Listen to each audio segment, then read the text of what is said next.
my lovelies, today I'm going to be talking to you about the books I read in April. Now, April wasn't that great of a reading month for me, to be honest. The first half of April landed in my Easter holidays, which meant I was working a lot and couldn't get much reading done. And the second half of April landed at the beginning of summer term, of which I had required reading and university work, so not the best reading month. I only read 3 books in April. It would have been 4, except I ended up being very ill with conflu and didn't get Greta's Saga read in time, which should have been an April read because it was very easily an April read, but now it counts as a May read thanks to that one day out.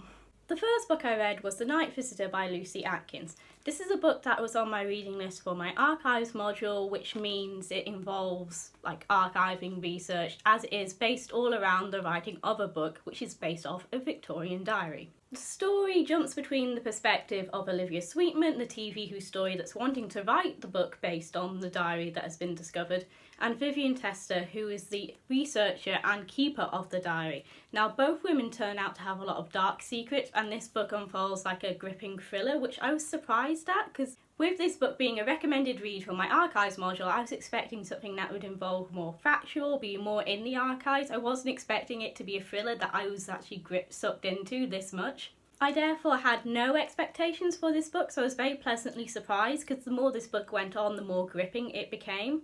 I also liked the little bits of magical realism that they involved in this, although I think that The Night Visitor could have been more prominent to make the title more worth it, because I think the title is just a little bit misleading.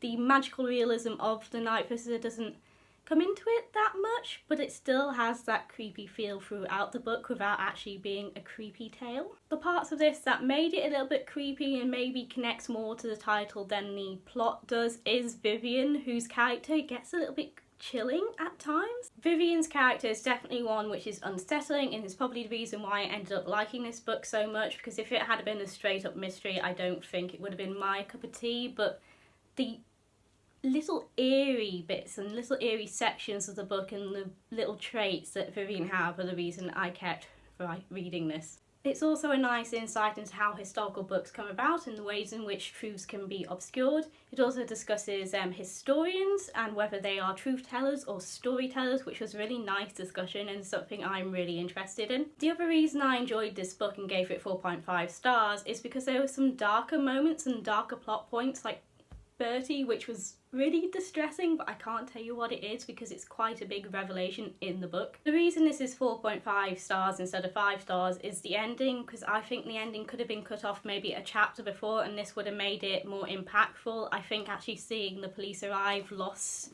the eeriness of it, and also the loss of a star is because The Night Visitor doesn't connect to the plot, more of the feel. I wish like The Night Visitor had been more involved in the plot and we had seen it more. So it's just these little disconnects and that little bit at the end, which some people would like, I don't particularly like. I like books that leave you with things to think about. The next book I read is one from my Old Norse Literature module, and that is Njal Saga.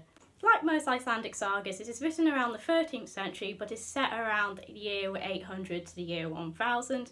This one in particular follows a 50-year blood feud. Now, this is an absolutely fantastic text to study because it gives you great insight into the culture and the way of living in Iceland at the time. I love the parts where the blood feud was violent, and I loved how the magical and the supernatural seep into it.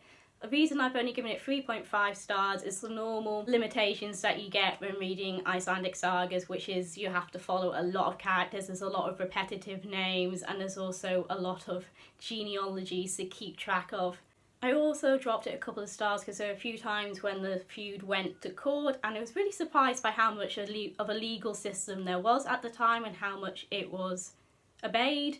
But it also made for some dry sections where there's some core or law being recited, and it's a bit repetitive at times like that, so that's where it dropped a little bit. Nevertheless, I was actually surprised at how quickly I flew through the first sections of this book, and think that Robert Cook's translation has a good flow, and from translating extracts of this myself from Old Norse to English, I can say that it's quite a faithful translation as well. I've also got to learn those translations now for my exam at 9 o'clock on a Saturday.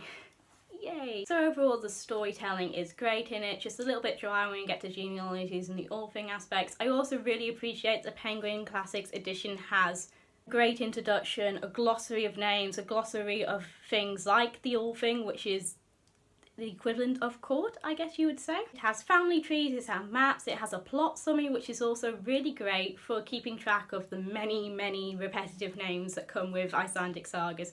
So I definitely recommend Penguin Classics editions if you want to get into some Old Norse literature. Now the third and final book I do not actually have with me because I finished it the night before Comic Con and therefore it stayed at home on my shelves. And that is Soul Asylum by C.L. Raven. Now, Soul Asylum follows the story of the Ravens Retreat, which is an asylum in North Wales that actually had the East Wing burned to the ground in 1904. We follow the perspective of Phineas Soul, who now gives ghost tours in the asylum, and everything goes to hell when Mason, a reporter, turns up to out him as a fraud. Now I'm going to be very harsh on this book because it's written by C.L. Raven, who I absolutely love with short story writing, but they are a couple of twins from Cardiff, so C.L. Raven is two people, which I think works with short story collections because you can split them apart. But with a novel, I think you could tell the disconnect and that there are two writers, or there'll be a bit of backtracking with some of the plot points. The other reason I'm going to be harsh on this is because I really wanted the concept to work. I absolutely loved the concept, but the execution with it was just not there. I love the idea that the dead can't perceive time in the same way as the living do, which made for a very interesting, very interwoven story. But because of that, there's some parts of the story that didn't make sense, like when one character is revealed to be dead, how can they reference these things from the modern day and vice versa sort of thing. And at points the dialogue was confusing because of the different interwoven timelines, and I get what it was trying to do, like some people are in one timeline, some people are in the other timeline, so you don't get a reply back to things and people are talking to things that aren't there, but it made it a bit confusing at the start. I appreciate the idea of it, but I just don't think it was put together well enough for other maybe people to understand.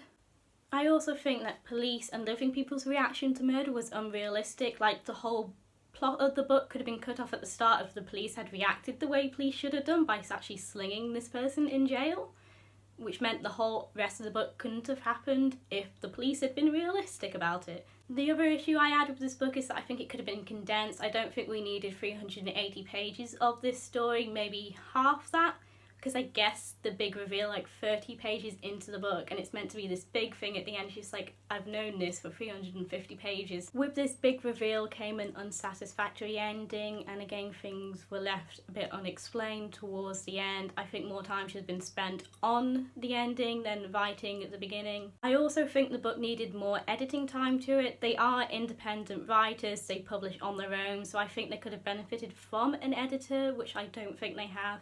That would have stopped these bits of disconnect and confusion that happened throughout the book. At times it did feel like a first draft of a novel instead of a completed novel, so I think more editing and some condensing would have made this a decent novel to read. However, there are some things that saved it, and that is the Welsh and LGBTQ representation in this.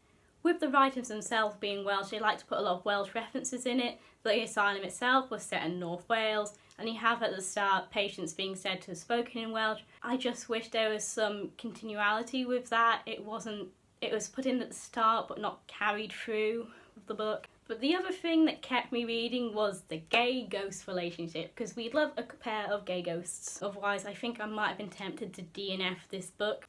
But I also love the way the ghosts and the living sort of banter together. I love the way the ghosts interact.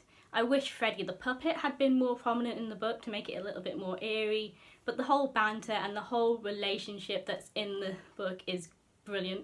The downside of this relationship is the fact that these are the only two characters that seem to have been developed, one because of the perspective it's in that made all the other characters seem like passers-by. Mason, for example, I would have loved a bit more motive, some reasons why he stuck about. He seemed very one-dimensional at times, like all the other characters that seem to pass in and out of the two people that this focuses on. But I'm glad I've given C.L. Raven's novels a try, but I think I'm going to stick with their short stories because I think their writing and pacing definitely works better as short stories. So those were the 3 books I read in April. My May reading is already off to a brilliant start, so you'll find a lot of exciting books in my May wrap up. So thank you for watching, like, comment and subscribe, and I'll see you in the next video.